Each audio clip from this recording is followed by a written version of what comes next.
M'ha mirat als ulls i la ves diferent, ha decidit voler-se i agafar-li. Bueno, avui és Sant Jordi i tu com a professora també, i a més de filologia, tindràs una llista molt ampla de llibres que t'agraden. Quin recomanaries? Uf, avui ho he pujat a Instagram, no sé si n'he pujat 30 llibres, perquè des que me'n recordat que m'agrada molt. Doncs a veure, a mi m'encanta Ens veurem allà dalt, de Pierre Lemaitre, pense que és una obra d'art, Orgullo y prejuicio de Jane Austen, La casa de los espíritus d'Isabel Allende, és molt bonic. Molt bon.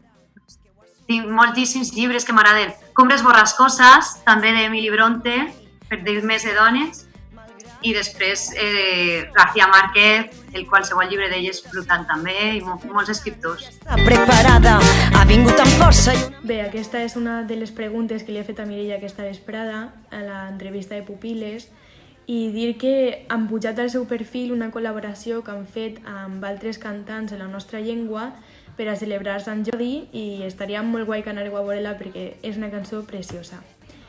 Vinga, feliç Sant Jordi! Avui comença un dia nou, estima't, enterrarem tots els malsons, estima't, estima't, estima't.